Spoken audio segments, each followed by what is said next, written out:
Hello students, today we are going to start a new chapter that is Animal Kingdom. Animal Kingdom काफ़ी बल्कि सा chapter है, काफ़ी लेंदी है पर बहुत इम्पॉर्टेंट है. CBSE एग्ज़ाम हो या नीट हो, इसमें से बहुत क्वेश्चंस आते हैं. बहुत स्ट्रेट क्वेश्चंस ही होते हैं, पर कई बार उस पर्टिकुलर फाइलम का वो पर्टिकुलर कैरेक्टर याद कर रख पाना बच्चों के लिए मुश्किल होता है. तो इस वीडियो का पर्पज़ अभी फ़िलहाल इतना ही है कि आपको सारे फाइलम के नेम सीक्वेंशियल ऑर्डर में लर्न हो जाएं और हर एक फाइलम का एक एनिमल एटलीस्ट, जब भी मैं किसी फाइलम का नाम लूं तो एक एनिमल आपके दिमाग में घूमना चाहिए, उसकी पिक्चर एकदम क्लियर आपके दिमाग में हो. तो बहुत इजीली हो जाएगी क्योंकि मैंने इतनी ब्यूटीफुल पिक्चर्स डाली हैं इससे रिलेटेड. सबसे पहली बात तो आपको सारे फाइलम के नेम्स सीक्वेंशियल ऑर्डर में हो जाएं याद. Porifera, Coelenterata, Ctenophora, Platyhelminthes, Aschelminthes या Nematoda, Annelida, arthropoda, Mollusca, Echinodermata, Hemichordata and Chordata. इसके लिए कई सारे निमोनिक्स भी होते हैं, एक सेंटेंस फॉर्म करके भी मैं आपको सारे याद करा सकती हूँ, बट आई वॉन्ट कि आपको ये सारे नेम्स, इन नेम की मीनिंग समझते हुए याद हो. तो शुरू करते हैं. सबसे पहले हम पहला किंगडम है, एनिमल किंगडम का पहला फाइलम है पोरीफेरा. पोरीफेरा सबसे पहली चीज़ तो देखो, फर्स्ट लाइफ फॉर्म भी पानी में बना, फर्स्ट प्लांट सेल जो भी बनी वो पानी में बनी. तो फर्स्ट एनिमल का जो फाइलम है, फर्स्ट है, सबसे पुराना है, सबसे प्रिमिटिव है, पी फॉर पुराना, प्रिमिटिव, पोरीफेरा. तो पहला है ये पोरीफेरा. आप देख सकते हो ये पानी के अंदर है, लैंड नहीं है. ये देखो फिश, देखो यहाँ पर, तो ये पानी के अंदर ही है सब कुछ. तो फर्स्ट एनिमल भी पानी में बना, पोरीफेरा. आप इसको कैसे इमेजिन कर लो, जो फ्लावर वास होते हैं ना, जिनमें अभी ऐसा लग रहा है ना, अभी इसके अंदर हम फ्लावर स्टिक डाल देंगे फ्लावर वास के जैसे, और बॉटम पे जो भी वाटर बॉडी है उसके बेस पे ये इस तरीके से अराइज हो रहे हैं और ऐसे जैसे लग रहा है ग्रो करते चले जा रहे हैं. पोरीफेरा का मीनिंग है पोर बियरिंग ऑर्गेनिज्म. स्पॉन्जेस भी कहते हैं इन्हें. पूरे बॉडी पे यू कैन सी बहुत सारे माइन्यूट पोर्स हैं, तो these are the pore bearing organisms. याद रखोगे पोरीफेरा को, पोर बियरिंग ऑर्गेनिजम्स. पानी में है, सेसाइल है, मीन्स एक जगह पर फिक्स्ड है, मूवमेंट नहीं करते. तो भगवान ने ट्रायल बेसिस पे जो पहला एनिमल बनाया उसको प्लांट के जैसे ही फिक्स करके एक जगह पर रख दिया, मूवमेंट नहीं दिया. खाना पानी क्या करेगा, क्योंकि पानी पूरे टाइम इसके बॉडी में पोर्स में से एंटर कर रहा है. क्यों पानी इतना सारा बॉडी में एंटर कर रहा है पोर्स में से, क्योंकि इस पानी के साथ ही, इस वाटर करंट के साथ ही फूड पार्टिकल्स अंदर एंटर करते हैं. तो इसको एक जगह पर खड़े खड़े, मीन्स फूड बना तो नहीं सकता पर इजीली अवेलेबल है इसको फूड, एक जगह पर खड़े खड़े वाटर करंट के साथ ही फूड और वाटर सब कुछ इसको मिल जाएगा. तो इसको ज़्यादा मूवमेंट या किसी चीज़ की ज़रूरत नहीं है. पोरीफेरा, पोर बियरिंग, ये वाले ऑर्गेनिजम्स, स्पॉन्जेस इन्हें कहते हैं. जो हम बाथ स्पॉन्जेस यूज़ करते हैं वो नहीं, वो आर्टिफिशियल हैं, ये नेचुरल वाले हैं स्पॉन्जेस. तो ये वाटर में होते हैं. पोरीफेरा, पोर बियरिंग ऑर्गेनिजम्स, याद रहेगा आपको बहुत इजीली. ठीक, तो नेक्स्ट फाइलम पे हम मूव करते हैं. ये भी अभी पानी में ही हैं. सीलेंट्रेटा या निडेरिया. सीलेंट्रेटा या निडेरिया, ये आपको अच्छे से याद है, आपका अपना पहचाना हुआ हाइड्रा है. ये 10th क्लास में पढ़ा था ना, हाइड्रा में बड एराइज होती है, फिर ग्रो करती है, फिर डिटैच हो जाती है. तो ये हाइड्रा है. अगर ये पिक्चर याद रह जाए सी एनिमोन तो ठीक है, ना याद रह पाए तो हाइड्रा इनफ है. तो हाइड्रा, आप भी ये देख रहे हो ब्यूटीफुल पिक्चर्स ऊपर, ये सब क्या है, ये इसके टेंटिकल्स हैं. अभी हमने देखा पोरीफेरा तो बेचारे चुपचाप एक जगह खड़े हैं, भगवान ने बना दिया. फिर हम सीक्वेंशियल इंप्रूवमेंट होते हैं ना, तो भगवान ने देखा कि वो तो बेचारे खड़े हैं, कोई भी आके उनको छेड़ दे, तंग कर दे, परेशान कर दे. पर इसमें थोड़ा बेटरमेंट हुआ कि इसके पास अपनी प्रोटेक्शन के लिए कुछ है. क्या है, टेंटिकल्स हैं. इनके ऊपर कुछ नीडोब्लास्ट सेल्स होती हैं जिसमें पॉइजन निकलता है. ये जिसको चाहे काट लें, डंक मार दें. तो नीडोब्लास्ट सेल के अंदर पॉइजन भरा है और वो जैसे ही किसी को स्टिंग करेगी, काटेगी, तो वो पॉइजन उसमें चला जाएगा। प्रे अगर इसको खाना है तो वो उस पर डाल ऐसे करके प्रे नीडोब्लास्ट सेल्स ऐसे करके उसका डंक वो मारेगी और उसका पॉइजन उसमें निकल जाएगा, प्रे बेहोश हो जाएगा, इजीली खा लेगी। क्योंकि इसको पानी जैसे इजीली पॉरीफेरा के जैसे फूड नहीं मिल रहा ना, तो यहाँ पर एक एडिशनल चीज़ है, नीडोब्लास्ट सेल्स हैं यहाँ पर, ठीक है, स्टिंगिंग सेल्स नीडोब्लास्ट सेल्स हैं। तो हाइड्रा याद रहेगा, टेंटिकल्स हैं जिसमें है ये भी पानी में ही, लाइफ पानी में ही अभी चल रही है, तो अभी के दोनों पानी में ही हैं, ठीक है। हाइड्रा याद रहेगा सीलेंट्रेटा या निडेरिया में, क्योंकि इसमें है नीडोब्लास्ट। अब देखो टीनोफोरा, सी साइलेंट है, तो टीनोफोरा में भी क्या हुआ कि ये वाले जो एनिमल्स थे पहले इनको भी सीलेंट्रेटा में ही रखा गया, पहले इन एनिमल्स को भी सीलेंट्रेटा में ही रखा गया, क्योंकि पानी में ही है। मोस्ट ऑफ द कैरेक्टर्स बिल्कुल रिजेंबल कर रहे हैं, सीलेंट्रेटा वाले ही कैरेक्टर्स इसमें भी हैं सारे। कुछ डिफरेंसेस हैं, ये कितने ब्यूटीफुल से हैं।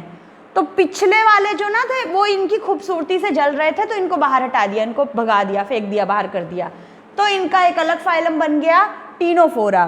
तो टीनोफोरा में आप देख सकते हो, क्या देख के लग रहा है आपको, ऐसा लग रहा है ना दिवाली वाली लाइटिंग जल रही है।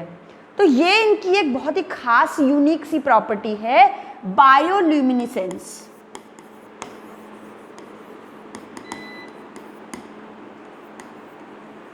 बायोल्यूमिनेसेंस की प्रॉपर्टी क्या है, कुछ लिविंग ऑर्गेनिजम्स लाइट एमिट करते हैं, चमकते रहते हैं, कैसे जुगनू के जैसे। तो कितना सुंदर सोचो लगता होगा ना, ये भी पानी में है, ठीक, ये सोचो समुद्र में या पानी में ना लाइटिंग ऐसे ऐसे जल रही है, तो कितना सुंदर सा लगता होगा। इसके एक और खास फीचर है ना, इसके बॉडी पे 8 कॉम्ब प्लेट्स होती हैं, काउंट करो, 1 इधर काउंट करते हैं, 1 2 3 4 5 6 7 और पीछे पीछे से आएगी ना, वो दिख नहीं रही, 8 कॉम्ब प्लेट्स होती हैं इनके बॉडी पे। और बायोल्यूमिनेसेंस 2 खास कैरेक्टर्स हैं, हम इसको वैसे डिटेल में फिर से पढ़ेंगे। बाकी कैरेक्टर्स इसके कौन से वाले हैं, सीलेंट्रेटा वाले हैं। ये है टीनोफोरा, इसमें भी 8 है। पेन का कलर मुझे चेंज करना था इसलिए मैंने कहा ये बाद में। 1 2 3 4 5 6, 2 पीछे, ये और ये है ना, 8 कॉम्ब प्लेट्स है। बायोल्यूमिनेसेंस की प्रॉपर्टी है टीनोफोरा में। अभी तक के तीनों रहे पानी में, पानी से निकल के आएंगे, सेफ्टी सिक्योरिटी का टाइट इंतजाम तो करना पड़ेगा ना, तो पहले पानी से निकल के इन्होंने सोचा लैंड में डायरेक्टली नहीं जा पाएंगे, तो भगवान ने इनकी प्रोटेक्शन के लिए क्या कर दिया, इनको कहा कि किसी दूसरे एनिमल की बॉडी में जाके रह लो तुम। प्लैटीहेल्मिन्थीज, पिक्चर्स तो मैंने कई डाल दी हैं, आपको याद हो जाए तो ठीक है, नहीं तो इसको मेनली याद रखो। प्लैटीहेल्मिन्थीज का नाम, हेल्मिन्थ जहाँ पे वर्ड आएगा, हेल्मिन्थ का मीनिंग होता है वर्म, कीड़े। कीड़े एक्चुअली वो इंसेक्ट्स वाले कीड़े नहीं, ये वो वर्म्स होते हैं जो बॉडी के अंदर रहते हैं। प्लैटी का मीनिंग है फ्लैट, तो ये होते हैं फ्लैट वर्म। फ्लैट मीन्स कैसे, जैसे सर्कुलर स्ट्रक्चर को सोच लो और आपने उसको अपने पैरों से दबा दिया, कुचल दिया, दबा दिया, तो वो कैसी हो गई, फ्लैट हो गई। तो फ्लैट वर्म, ऐसे कीड़े हैं जो फ्लैट होते हैं, ये कोई लीफ नहीं है, ये वर्म है, फ्लैट वर्म है। ये देखो फ्लैट वर्म है, आप इसको अच्छे से याद रखो। ये है टेप वर्म। कैसा होता है ये, घर में होता है ना, इंची टेप होता है ना, फ्लैट सा होता है जो, जिससे मेजर करते हैं, कपड़े वपड़े मम्मी करती हैं। तो टेप वर्म याद रखोगे, ऐसे इंची टेप के जैसे लंबा लंबा लंबा, खूब लंबा सा होता है, पीछे से बढ़ता चला जाता है। ये क्या पिक्चर है, ये कहाँ गुफा में घुसा जा रहा है, ये एक्चुअली बॉडी के अंदर रहते हैं ये टेप वर्म, टीनिया सोलियम। अभी फिलहाल टेप वर्म याद रख लोगे तो एनफ है। तो ये जब हम प्लैटीहेल्मिन्थीज की बात करेंगे तो वो वर्म्स जो फ्लैट हैं इस तरीके के, और ये पैरासाइट्स हैं, पानी से निकल के सीधे जाके दूसरे के बॉडी में रहने लग गए, दे आर पैरासाइट्स। गंदे हैं ये, बीमारियां कॉज करते हैं। नेक्स्ट है निमेटोडा।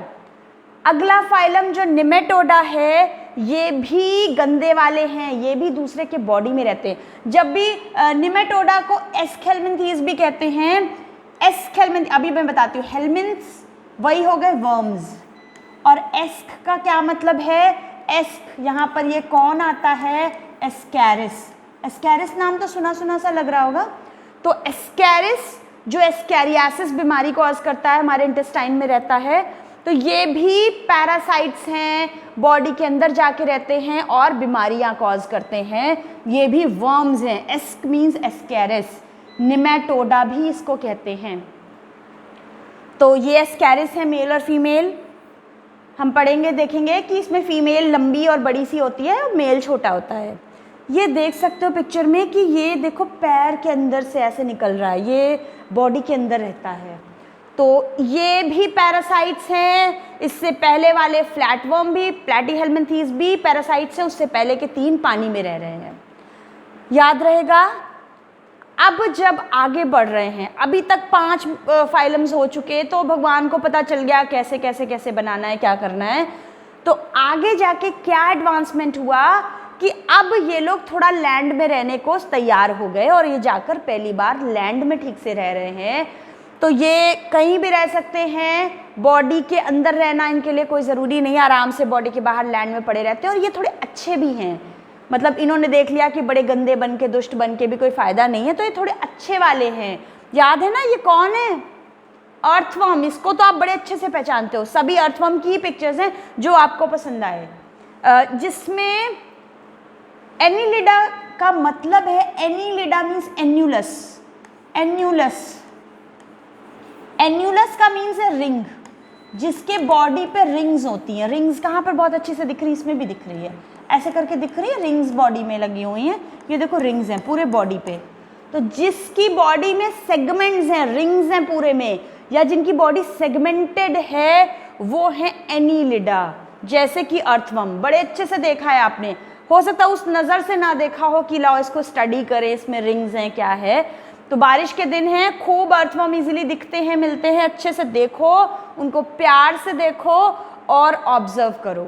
ये एनिलिडा का मेंबर है, जिसको अर्थवर्म को फार्मर का फ्रेंड भी कहते हैं। क्यों? आपको पता है, ये मिट्टी को पोरस बनाता है। तो ये है अर्थवर्म, याद रहेगा, एनिलिडा का मेंबर है। Next, Arthropoda. ऑर्थ्रोपोडा पहले पानी में रहे, जाके फिर शुरू से बात करूं, पॉरीफेरा, सीलेंट्रेटा, टीनोफोरा पानी में, प्लैटीहेल्मिन्थीज, एस्केल्मिन्थीज बॉडी के अंदर मींस पैरासाइट्स। एनिलिडा से शुरुआत हुई है ज़मीन में आने की, और सीधे अब तो ज़मीन पे पैर टिकी नहीं रहे, इनको तो उड़ने को मिल गया।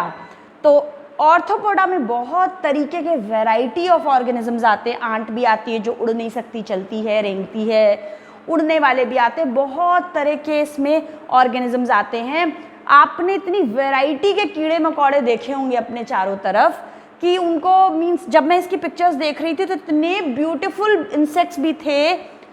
जब डिटेल में हम इसको पढ़ेंगे तब देखेंगे हम, बहुत सारे इंसेक्ट्स होते हैं ना, बहुत तरह के प्लांट्स पे, फ्लावर्स पे, क्रॉप्स पे होते हैं, हमारे घरों में होते हैं।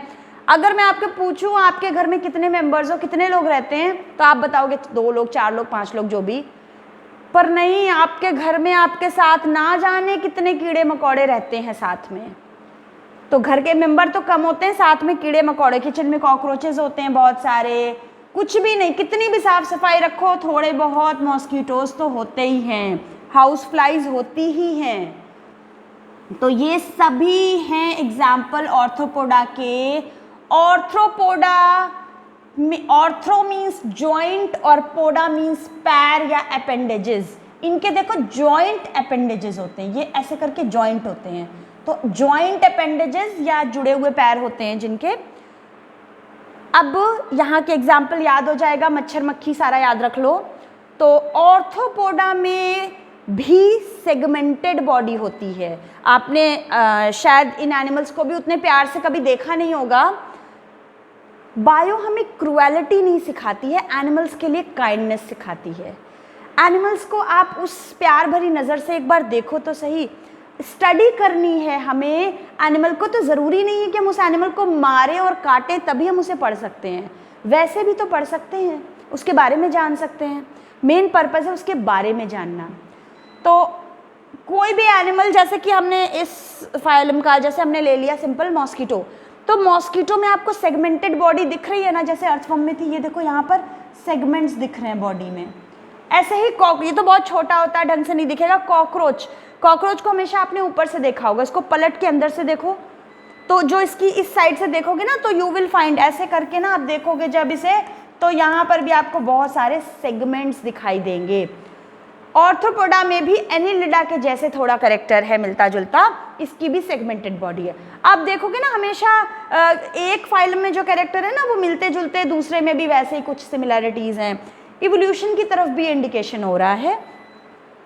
तो सीक्वेंशियल ऑर्डर याद करना इसलिए भी जरूरी है क्योंकि जो कैरेक्टर वहां पर है फिर वो औरों में भी है, सब में। हम देखेंगे नेक्स्ट वीडियो में। नेक्स्ट फाइलम है मोलस्का। एक और चीज, अभी जब मैंने बात की थी ना नंबर ऑफ मेंबर्स की, फैमिली में कितने मेंबर्स हैं, तो आपके घर में जितने आप लोग हो उससे ज्यादा कीड़े मकोड़े रहते हैं। इस चीज से आप याद रख लोगे कि this is the largest phylum. पूछ लिया जाता है कई बार arthropoda is the largest phylum, ठीक है। साथ में अभी बता देती हूँ मोलस्का है सेकेंड लार्जेस्ट फाइलम। सबसे बड़ा तो ऑर्थ्रोपोडा और उसके बाद है मोलस्का सेकेंड नंबर पे। अब चलो हम अच्छे से रिवर बैंक पे विजिट करते हैं। सुंदर सी लोकेशन है, कहीं पानी है, फिर ये लैंड है, बहुत सुंदर सा एक नज़ारा है।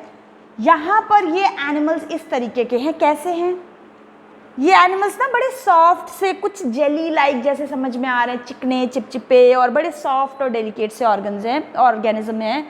तो ये कैसे याद रख लोगे, गोलू मोलू से ऑर्गेनिजम्स हैं, ठीक है। ये कैसे गोलू मोलू, ऐसे इसका मीनिंग नहीं है, मैं याद कराने के लिए बोल रही हूँ। जो गोलू मोलू से सॉफ्ट से ऑर्गेनिजम्स हैं वो आते हैं मोलस्का में। जैसे ऑक्टोपस देखो ना कितना सॉफ्ट सा है। अब क्योंकि ये बहुत सॉफ्ट है तो कैसे इनकी प्रोटेक्शन होगी, इसके लिए इनके बाहर हार्ड कैल्केरियस कवरिंग होती है। इनके बाहर बड़ी हार्ड वाली कवरिंग होती है। इसमें यूनियोम और पाइला, ऑक्टोपस ये मेंबर्स आते हैं। आप जो भी चाहे याद कर लो, ऑक्टोपस याद रख लो मोलस्का में, ठीक है। फिर हम आगे बढ़ते हैं इकाइनोडर्मेटा। इकाइनोडर्मा, डर्मा होती है स्किन, जिस ऑर्गेनिज्म की स्किन पे कांटे होते हैं, स्पाइन्स होते हैं, यानी कि हेजहॉग बॉडी होती है। आप देख सकते हो ना, स्टारफिश पहली बात तो इसके एग्जाम्पल में आएगा। स्टारफिश पे छोटे छोटे कांटे होते हैं, ये इकाइनोडर्मेटा का मेंबर है। इकाइनोडर्मेटा आएगा तो दिमाग में आप स्टारफिश की पिक्चर याद रखना। ये इसका दूसरे साइड से व्यू है और एक साइड से स्पाइन्स दिखाई देते हैं, ये भी पानी में रहते हैं। तो शुरू से पहले के 3 पानी में, फिर 2 प्लैटीहेल्मिन्थीज और एस्केल्मिन्थीज पैरासाइट्स, फिर एनिलिडा जमीन पे रेंग रहे हैं, ऑर्थ्रोपोडा रेंगने के साथ उड़ने भी लगे। मोलस्का फिर से पानी में रह रहे हैं, लैंड में रह रहे हैं, ऐसे ही रेंगने टाइप के हैं। और इकाइनोडर्मेटा फिर से पानी में चले गए, लैंड पे आके देखा इन्हें अच्छा नहीं लगा, फिर से पानी में लाइफ चली गई है। अब आगे फिर से पानी में रहेगा। हेमिकॉर्डेटा की बात करें तो हेमी मीन्स हाफ, कॉर्डेटा आप जानते हो जिसमें नोटोकॉर्ड होती है। जिन एनिमल्स के बॉडी में नोटोकॉर्ड होती है वो होते हैं कॉर्डेटा। तो जिसमें हाफ नोटोकॉर्ड है वो है हेमिकॉर्डेटा, ठीक है। तो जिनके बॉडी पे हाफ नोटोकॉर्ड मीन्स नोटोकॉर्ड इनकी बॉडी के किसी छोटे फेज में रहेगी, पूरे लाइफ टाइम नहीं रहेगी, और बॉडी के किसी थोड़े से पार्ट में रहेगी, मीन्स टेल में है या हेड में है। तो वो ऑर्गेनिजम्स होते हैं हेमिकॉर्डेटा। ज़्यादा ऑर्गेनिजम्स नहीं है इसमें, बहुत थोड़े हैं। ऐसा कभी नहीं होगा कि आप जा रहे थे और आपको रास्ते में हेमिकॉर्डेटा मिल गया, बहुत कम होते हैं, रेयर मेंबर्स हैं।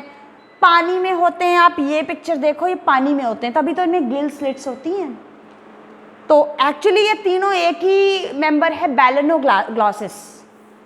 ये तीनों पिक्चर एक ही एनिमल की है, दैट इज बैलेनोग्लॉसिस।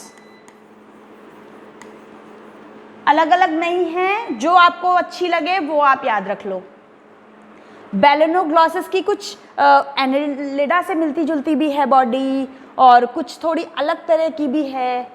तो ये अलग ही तरह का एक है बैलेनोग्लॉसिस, पानी में ही है, रेयर मेंबर्स होते हैं। एक बार मैंने इसका स्पेसिमेन मंगाया बैलेनोग्लॉसिस, तो मुझे मिट्टी का बैलेनोग्लॉसिस बना के पेंट वेंट करके स्पेसिमेन जार में डाल के दे दिया। मीन्स ये एनिमल्स बहुत कम होते हैं, बहुत कॉमनली अकरिंग नहीं है, नहीं मिलते हैं ज़्यादा, इसलिए ऐसे ही मुझे दे दिया। अब नेक्स्ट है हेमिकॉर्डेटा के बाद अगला है last phylum Chordata. Last phylum पे हम पहुंच गए हैं, कॉर्डेटा। बिल्कुल जाने पहचाने अपने ही भाई बहन हैं यहाँ पर, सब आप पहचानते हो, मैंने क्लासेस भी यहाँ पर लिख दिए हैं। कॉर्डेटा फाइलम भी बहुत बड़ा है, इसलिए इसके अंदर कई सारे क्लासेस हैं। एक्चुअली फिश स्पाइसेस से पहले थोड़ा और कुछ है, वो मैंने यहाँ नहीं मेंशन किया है, जब हम फाइलम पढ़ेंगे तभी देखेंगे। तो ग्नैथा और ग्नैथोस्टोमेटा, इसको हम यहाँ पर देखते हैं Pisces, amphibians, reptile, birds, mammals. सबसे पहले पाइसेस, बहुत सारे वैरायटी की फिशेस अवेलेबल हैं, आपने देखी भी नहीं होंगी, सोची भी नहीं होंगी, इमेजिन भी नहीं किया होगा, इतनी वैरायटी ऑफ, इतनी कलरफुल, इतनी ब्यूटीफुल सी फिशेस अवेलेबल हैं। तो वो सभी आती हैं पाइसेस में। फिशेस भी कई तरह की होती हैं, 2 तरह की होती हैं, कॉन्ड्रिक्थीज एंड ऑस्ट्रिक्थीज, हम पढ़ेंगे उसको भी। तो फिशेस सारी आती हैं पाइसेस में, अभी फिलहाल इतना याद रख लो। तो फिशेस आप अच्छे से पहचानते हो, जो पानी में रहते हैं, जिनमें गिल्स होते हैं। अब एम्फीबियंस, अभी तक लाइफ देखो बीच में आई थी लैंड में, कब? एनिलिडा और ऑर्थोपोडा में, फिर से पानी में चली गई थी मोलस्का, इकाइनोडर्मेटा, मोलस्का सब जगह रह लेता है, तो मोलस्का, इकाइनोडर्मेटा, हेमिकॉर्डेटा और पाइसेस। एम्फीबियन पानी से फिर लैंड में आया, मीन्स ये वो है जो पानी और लैंड दोनों में रह सकता है। एम्फी मीन्स बोथ, वो ऑर्गेनिज्म जो दोनों जगह रह सकता है वो थे एम्फीबियंस। आपका जाना पहचाना फ्रॉग, टोड इसमें आता है। रेप्टाइलिया, सबके घर में होती हैं गंदी सी लिजर्ड्स, वैरायटी ऑफ लिजर्ड्स भी होती हैं, ये कॉमन वॉल लिजर्ड है, ये और दूसरी वैरायटी है। तो बहुत सारे ये लिजर्ड्स और क्रोकोडाइल्स ये सब आते हैं रेप्टाइलिया में। तो इन्होंने लैंड की तरफ ये लोग आ गए थे और बहुत सारे अडेप्टेशंस इनमें लैंड हैबिट के हैं। एव्स, बर्ड्स को देख के ही इतनी ब्यूटीफुल फीलिंग आती है ना, कितनी खुले आसमान में उड़ने की, ऊंचाइयों को छूने की। एव्स, इसके अंदर आती हैं सारी बर्ड्स, सारी बर्ड्स आती हैं एव्स में। तो कोई भी अपनी फेवरेट वाली बर्ड को अपने दिमाग में रख लो एव्स क्लास के अंदर। और लास्ट क्लास है मेमेलिया, इसमें आपके अपने सारे भाई बहन आते हैं, cow, dog, monkey, gorilla, gibbon, cat, dog, lion, tiger, leopard, ये सब कुछ मैमेलिया में आते हैं, जिनमें मेमोरी ग्लैंड होती हैं और जो यंग वंस को, बच्चे को जन्म देते हैं, ना कि एग्स ले करते हैं। इससे पहले तक सभी में एग लेइंग होती है, मैमेलिया फर्स्ट टाइम है जब यंग वंस को बर्थ देना शुरू किया और इनमें मेमोरी ग्लैंड की प्रेजेंस होती है। बैट एक और इसमें एक मेंबर है जो उड़ सकता है, कई बार कंफ्यूजन होता है कि ये बर्ड तो नहीं है, पर ये मैमल है, इसमें मेमोरी ग्लैंड होती है और यंग वन को भी बर्थ देता है। इसमें भी बहुत वैरायटी हैं, कैंगरू है, एकिडना और प्लेटिपस इसके एक्सेप्शंस हैं। हम वो सब कुछ डिटेल में देखेंगे जब हम 1 बाय 1 सारे फाइलम्स को स्टडी करेंगे। तो अभी के लिए इतना ही। आपको सारे फाइलम्स के नेम सीक्वेंशियल ऑर्डर में और हर एक का एक एग्जाम्पल दिमाग में ज़रूर बैठ गया होगा। अगर बैठ गया है अच्छे से तो मेरे चैनल को, इस वीडियो को स्पेशली लाइक ज़रूर करिए, मेरे चैनल को सब्सक्राइब करिए और अपने फ्रेंड्स के साथ शेयर करिए। Thank you, have a nice day.